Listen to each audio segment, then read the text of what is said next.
Letter number 3. Built like a watch, but rugged as a battleship. A learned professor remarked recently, after spending a half day inspecting the various processes and special machines it was necessary to devise for the manufacture of the Edison Storage Battery, a person of ordinary education entering this plant and devoting the requisite time to a comprehensive study of the various arts embraced herein would emerge a finished scientist. Think of the infinite patience and perseverance that was necessary to evolve and perfect it all. There are lessons here for many specialists. One could fill several volumes with detailed descriptions of the many machines and processes evolved. But after the following description of the process for manufacturing the very thin flakes or scales of nickel, I must proceed to even more interesting matters. A very thin layer of metal can be deposited by an electroplating outfit. A great many purchasers of cheap jewelry have discovered this to their dismay. To us, it proved a blessing. In Figure 8, I show a traveling crane supported by 10 metal cylinders. They are revolved by an electric motor located just above. Directly under each of these cylinders there is a large earthenware crock containing a copper plating solution and pure copper plates. The revolving cylinders are lowered into these crocks for a few seconds, emerging with a thin layer of copper electroplated thereon. The crane passes on to a series of water jets where the cylinders are washed before being lowered for a short time into another lot of crocks to receive a thin coating of nickel over the copper. They are then removed, washed as before, plunged into the copper plating bath, etc., the performance being repeated until 250 alternate layers of copper and nickel have been deposited thereon. The composite 250 layer sheets thus formed are stripped from the cylinders, the operation being shown in Figure 9. The sheets are then cut into little squares, which are placed into some other crocks containing a solution that eats away the layers of copper without attacking the nickel layers. Thus, from one such square, 125 layers of nickel are obtained each.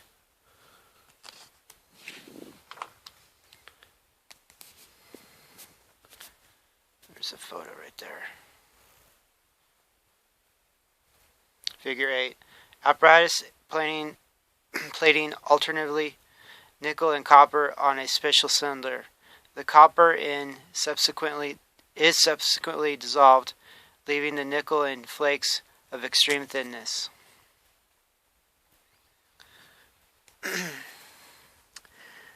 Being about 25 thousandths of an inch thick. This product is then washed and carefully dried and sent to the tube loading machines which I have told you of before. The inspection is exceedingly thorough. Each individual part must undergo a careful scrutiny before and after combining with other parts. All that do not grade perfect are scrapped. When the complete cell has been made and filled with solution, caustic potash, distilled water, and lithium, it is sent to the forming room, where it is charged and discharged 3 times. The electrical characteristics are carefully noted, and if, as a complete cell, it does not come up to the higher standard which Mr. Edison has set, it is rejected. Every cell that goes out has, therefore, demonstrated its fitness. It is quite apparent to everyone, after reading this partial description of the manufacture of the Edison Storage Battery, that it costs a great deal to produce. This is the reason why the price of the Edison battery is higher than the price of other batteries. As far as its initial outlay is concerned, this obtains. But it has been found by those who have used them that the Edison battery is an investment and not a running expense. It is a comparatively easy matter to take care of a battery that it is comparatively easy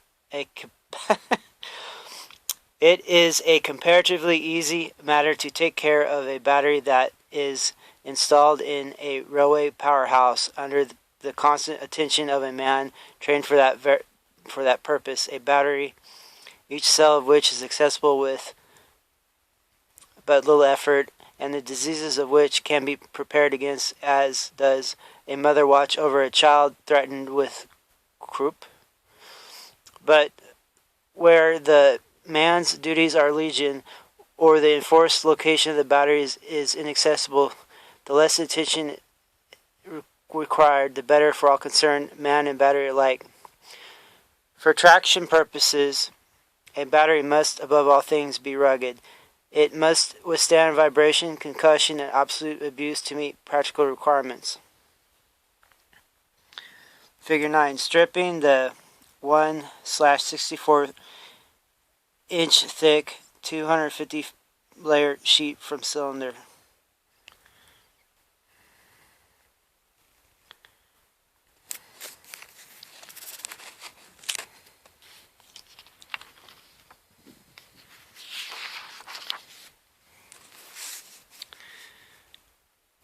It also must be of light weight. We read daily of people who have from childhood endeavored to keep themselves in good physical condition, but who suddenly revert to the extreme of self-destruction.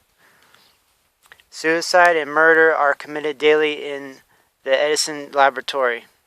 I have seen Mr. Edison work for months in the painstaking development of an invention, spend money like water on expensive apparatus to accomplish the task, only finally to subject the finished project to abuse to which it must stand up in practice, and which usually wrecks the first complete structure.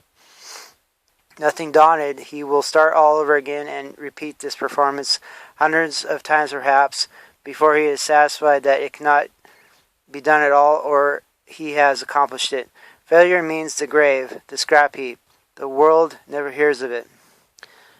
No half-completed device is placed on the market by Mr. Edison, on which, after the user has consumed all his available time in attempting to follow long-winded instructions, he suddenly discovers he has completed an autopsy.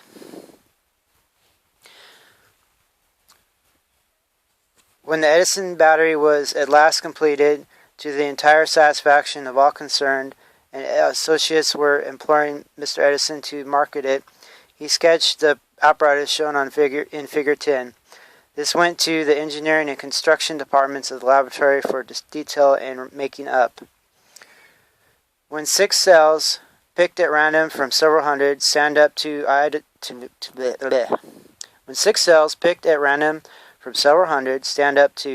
tests itemized below, you may start the foundation for that factory, was penciled to Mr. Robert A.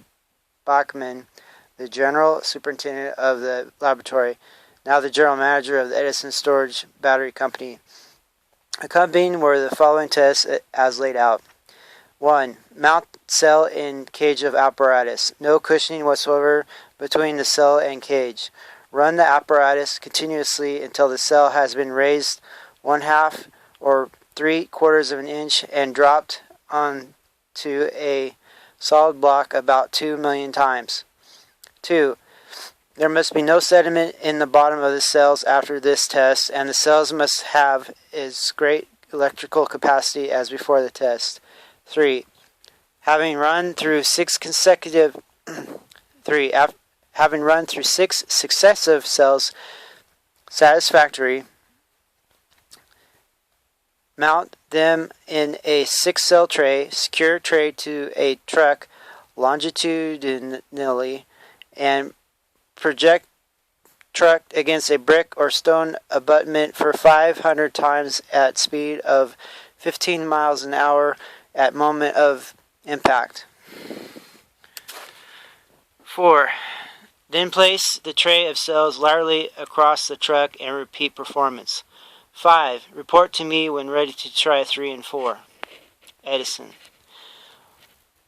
One of the young men in the laboratory, learning of the list of drastic tests, was expressing his doubt that any battery would ever stand up to such trials, when an old-timer, service 35 years, standing by, replied, Young man, when you have been in this place a few more years, you will not be surprised by anything that happens. Figure 10. The Edison cell had to stand up to 2 million falls from the height of 1/2 inch in this machine before manufacturing was considered.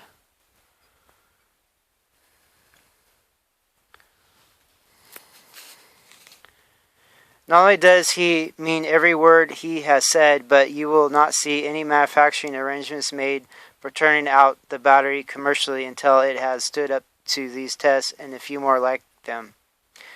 About a year elapsed between the completion of this testing machine for dropping the cells and the truck shown in Figure 11 for subjecting them to concussion. A short description of these two devices may interest you. In Figure 10, one of the cells is shown within a cage suspended from a wooden beam which is supported by a bolt about halfway its length in such manner as to permit it to function as indicated. The other end of this beam bears against the periphery of a cam attached to the shaft on which the large wheel is secured. As the electric motor rotates, this large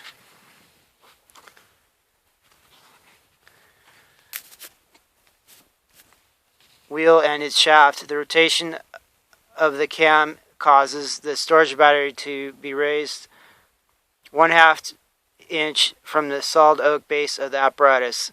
As the cam progresses, the end of the beam is unsupported, permitting the cell to drop with a resounding thump. There being no cushioning substance between the cell and the cage, the violent impact is communicated to every part. In Figure 10, 6 cells are shown mounted in their tray, the tray being placed into the rectangular well made up of heavy timber secured to the floor of the truck. Special means were prepared for projecting the truck against the substantial brick wall as Mr. Edison specified. Figure 11. When Figure 10 test was completed, the Edison battery was mounted on this truck, and the truck projected against the brick abutment 1,000 times at speed of 15 miles per hour at moment of impact before Mr. Edison would pass it.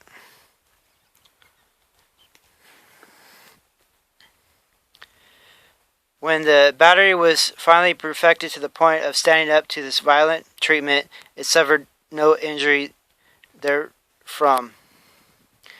Mr. Edison then remarked, "Now the public can mount our cells on trucks, automobiles, street cars, gun carriages, mining locomotives, etc., and forget them as far as physical injury from rough handling is concerned. We have completed the chemical and electrical developments, so that it is about time to build that factory."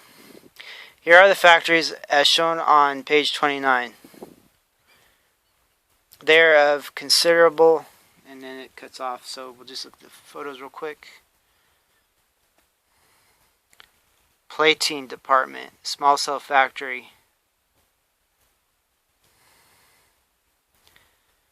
Edison Chemical Works, Silver Lake, New Jersey, where in iron oxide and nickel hydrate are manufactured.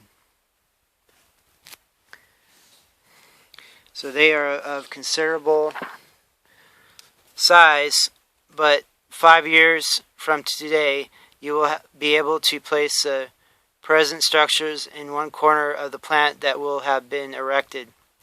As Mr. Edison said in the foreword, he is abiding faith in the good business judgment of the public, realizes full well that the opposition he met when introducing his incandescent lamp is being and will be repeated.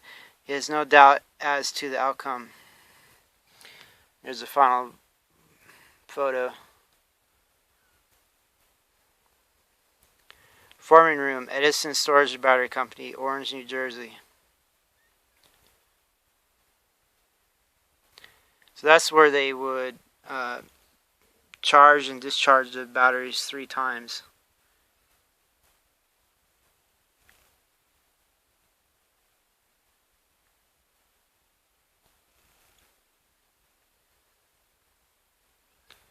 Alright, so letter number 4 is the next one.